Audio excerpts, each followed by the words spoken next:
Kind of the subpar turn here as well. I mean, this is not the turn I would have asked for. This was 4 ways to the flop. Ooh, but look at that river. Got the quads.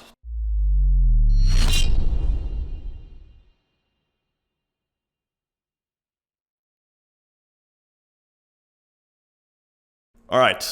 Fuck this Legendin motherfucker. Let's get his chips. I can't do anything smart to get them. I can only jam and hope to get called by ace-jack or something, but let's get him.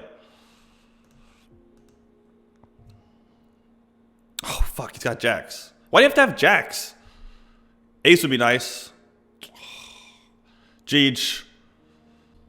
Can you re-enter that 5K? I would snap re-enter right now. What's this? What's this? Yeah, somebody tell me what this is. Somebody tell me what this is. This looks an awful lot like a fucking 5K. My car wasn't even $1,000. It's your own legendary car though. I mean, did you have to cut out the bottom?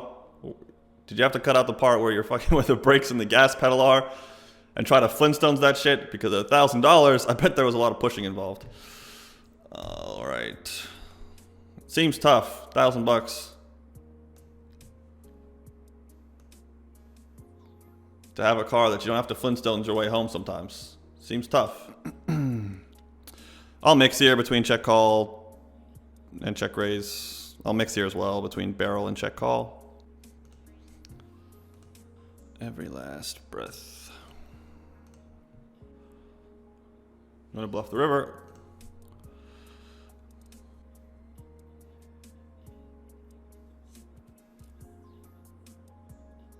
This hand mixes here. I'm going to call. Kind of the subpar turn here as well. I mean, this is not the turn I would have asked for. This was 4 ways to the flop. Ooh, but look at that river. Got the quads. Take that. I'm not sure that he's going to raise if he has a flush.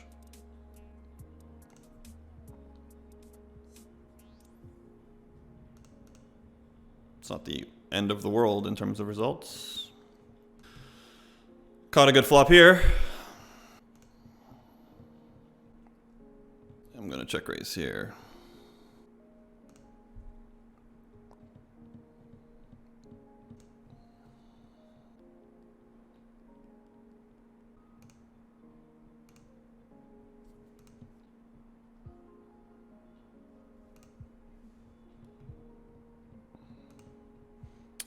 Fuck, that was a really stupid river. Villain had aces with the ace of spades. Played as aggressively as I can to get stacks in because I'm terrified of the flop. Oh god, I flopped a set, might lose. Still pretty scared. Of course I could lose on this flop to 10-9 and ace-10. Got a fold over here, unfortunately. Alright, I got a little bit of top set-itis. A little bit of top set-itis. Just keep making top set over here.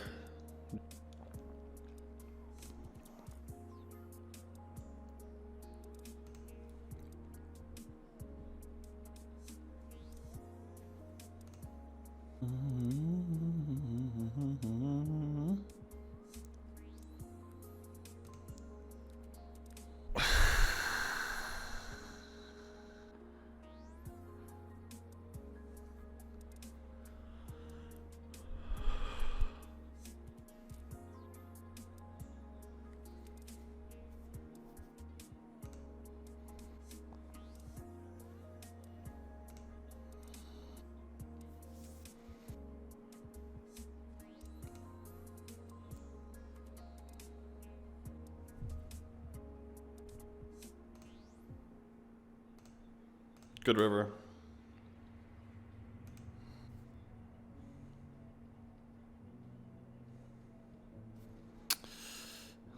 This feels a hell of a lot like a fucking 9, but like, I just feel like this hand's supposed to be the one I defend my range with. This range is like gonna fold a lot, or like bluff catch with worse hands than what I have.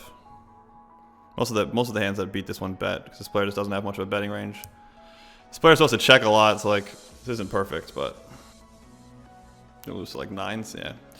That's what I'm gonna lose to a lot there, but I don't think like I think the way that works responsibility-wise, I just think that's supposed to be me that calls. So. At Callous Tusk, I have no idea how to fucking pronounce your screen name, but you know who you are. Yeah, I would email stars if you have a disconnection issue that's like on PokerStars' end, or it's something out of your control. I would email them. I'm not star support, so I can't tell you what they're gonna do, but I would definitely email them. Sometimes they cooperate, sometimes, you know, they're usually pretty good about it, so. Doot.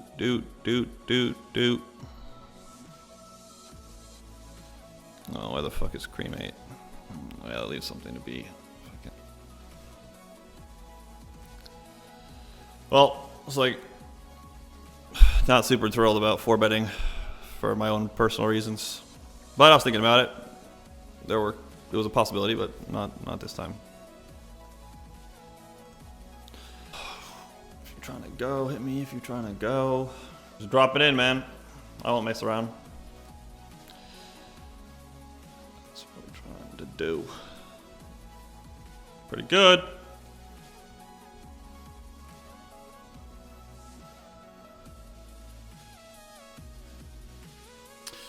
Hey, Mickey, it wasn't you, buddy. It was the other guy that I banned already.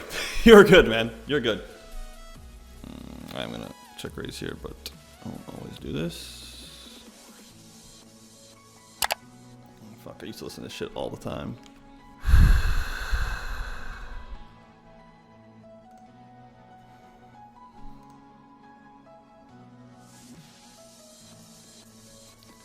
Rather bluff with something else on the river. I think it's close. Maybe I'd like this more than I think I'd like this, but yeah, like that's the hand that's gonna fold. And the problem is, like ace, like the problem with bluffing the river was that like I kind of felt like when I jam and I get folded, it's from ace queen and king queen, and I block both. So I think this should be done. All right, guys. So I appreciate everybody who hung out and made it to the end. So thanks very much. So I opened. I got 3x 3-bet by the button with 30 bigs, and I elected it to flat. And so we'll just like really quickly, we'll just evaluate.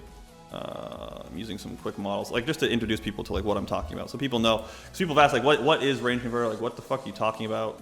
This is peel solver, and it's a kind of a big window. But this, you can see like how many different, like, you know, models there are and things like that. 100 big blinds all the way. You know, most stacked up. This is what you're getting. This is the type of product you're getting, and what it does, it opens up like this. And I believe I had the hijack. Okay, so this is the button. This is the cutoff. I'm on the hijack. Again, 30 bigs effective, so I'm on the hijack UTG plus 3 in this model. Facing a 3-bet, and so UTG plus 3 opens, and the button 3-bets to a 3x sizing here.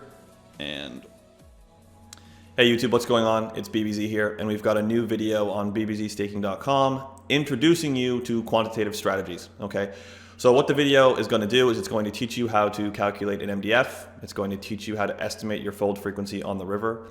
It's going to teach you about geometric progression, and I'm going to reinforce those principles using solvers, so some of the strongest technology that's available today for solving poker problems, and you know, solidifying these strategies in your mind. These are very important strategies for people who are beginners.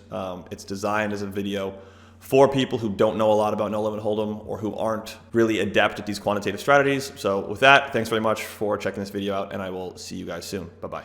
This is the counter strategy, and you can see, like, you know, I was thinking about 4-bet shoving. I said as much. I said I was thinking about 4-bet shoving. I checked a few things about my opponent's statistics in the actual hand, and I did elect not to 4-bet jam my hand in. But you can see that I could have done it, and it would have been reasonable according to these models. And there are assumptions that go into these models, and you know, like I make sure that they're good assumptions. But like this is a part of it, and calling is obviously viable. And so this has like the whole game mapped out, etc. And if you don't have access to any tools like this at all to help improve your play over time, that's going to be problematic.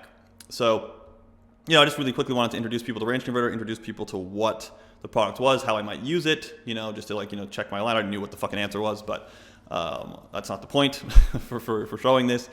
And yeah, so this is rangeconverter.com. You know, this is available on rangeconverter.com. This is their product essentially. This is PO Solver, the program I'm viewing in, but the actual outputs are Range Converter outputs. And I look forward to seeing you tomorrow because I'm streaming again. So bye-bye. Thanks, guys. Cheers. This is close between flatting and 4-betting. I'll do both.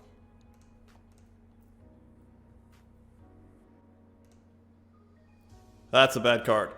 It's kind of close if he checks, like if I want to try to bluff like a Queen X hand off or something, but I don't think I do, so I'm going to check. I think this checking range is like, this stack depth probably very well protected. And I still don't think bluffing here is bad, but I'm going to check.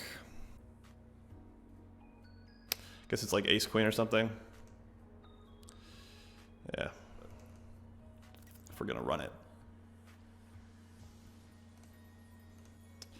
Might be getting check raised. That's a big check raise, actually. I think I'm gonna be folding this hand now.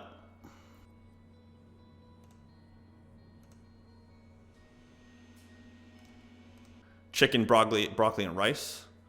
Do I find getting 3,000 calories plus difficult in? I mean, like, yeah, it gets a little bit more challenging.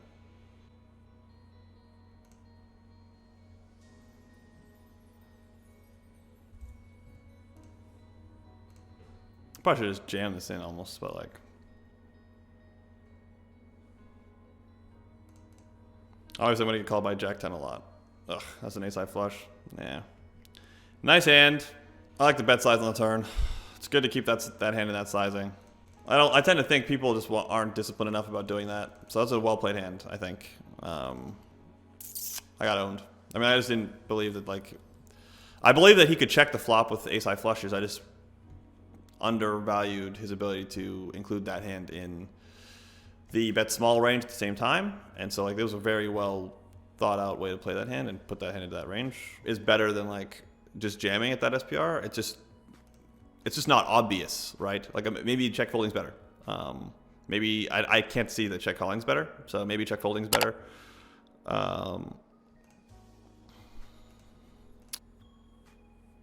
I hope the river is like the fucking 4 of spades. That'd be really ideal. I'll take the 6 of diamonds. Oh, back in the fucking tournament. There we go. Let's do it. That's why I don't get all twisted. You know what I mean? Like, some people get all twisted. They lose a hand and they're like, start crying and shit, and they start getting all bent. It's like, you know, just fucking be patient, man. You're coming back, baby. You gotta believe you're coming back. We're back in it. That's business. So that's on the, like, you know, the BBZ side itself, where I learn a lot that's like directly relevant. And then there's investing and the principles that go into investing, and a lot of my reading gets structured around that. And then, like, science, and specifically, like, certain books as they relate to, like, and, like, you know, negotiating or psychology or whatever. So, you know, a lot of my reading just gets structured that way, like a curriculum almost. I kind of want to check raise, but it kind of feels like he's going to not take my shit since he's been leaning on me. So I'm just going to call. Feet fail me not. This may be the only opportunity that I got.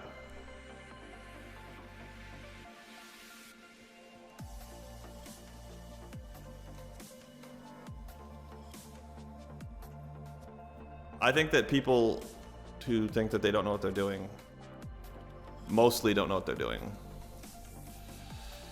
It's 2020. I was gonna say it's 2019. It was 2020. Like, people who, like, you know, people who, on average, people who have are doing the work they do, like, on average, like, deserve to be there. You know, you can make an argument that the Fed got politicized recently, but, you know, like, this is a fucking poker stream. Repo market liquidity injections necessary. Do you think asset prices are getting stretched? Obviously. So I don't know if that was helpful, but just because they're getting stretched, right? Interest rates are, like, on a relative basis, like, they're still attractive. That can obviously change at the drop of a hat, but it's still true. Good questions. Not really poker related. Good questions. Fuck. I'm just gonna jam this for 22. I don't, like, think this is fucking close at all. Well, it was a good stream, guys. Cheers, boys. Ladies, gentlemen, I appreciate it. Obviously, a ridiculously standard spot with 20 bigs there. And that's why I didn't load any 1Ks or anything else on the side, because you never know what could happen. And actually, what we'll do is I'm going to pull that hand. So I told you that we were going to look at something at the end of the stream. We'll look at the bust-out hand, because people are always curious about the bust-out hand. So what we've got is this ace-queen hand, which was just played, so it should be familiar to everybody. EP opens with the chip lead, probably opening a wide range, opening about 20% here. And I rejam the big blind for 22 bigs, essentially. Okay, and what we can do is we can use Peel Solver, which is the solver that we were talking about on this stream. Some of you are familiar with, and some of you are not familiar with, but this is it. All right, and so we'll go full ring. We'll go 20 bigs, I did have 22, but I go 20 bigs, big blind, and this was like which position exactly? Because we can figure it out exactly. So this is button cutoff hijack. So this is like UTG 3, 2, 1. So UTG plus 1. UTG plus 1 opens. All right, I'm gonna pull this over here actually and find it so I can, and I'll resize it in a second. UTG plus 1 opens. Big blind strategy. And we're not like, we are approaching ICM. Okay, we are approaching ICM, but we're not like directly on the bubble or anything. We're just like, starting to get to some ICM adjusted play, but it's not like steep ICM or anything. Like we're not, 10 off the money or something like that, right? And this is the strategy for the big blind. So all these hands should call. This is a solver. So this is like, a very robust strategy. And you can see ace queen here is a 0% flat, pure rejam, which is what I did. I jammed, not close, doesn't mix, doesn't do anything, complicated. You can see some hands do mix, like ace 8 offsuit mixes, it jams sometimes. 6s mixes, it jams sometimes. Okay. And so this is range converter. All of these strategies, all of this, it won't be in this format. This format's in Peel Solver, but you can get all of these answers for how to play No Limit Hold'em on rangeconverter.com. All right. So again, hopefully today was interesting. I appreciate everybody who hung out. We've also got the YouTube channel, so make sure that you're pressing the subscribe button, watching the videos, heading over there after this is over. And then make sure you guys follow me on Twitch. I know there's a lot of you here today, 2,600. By the time you get to this, there's only be about 500 left. So thanks for hanging out, guys. I appreciate it, and I will see you soon. Bye-bye.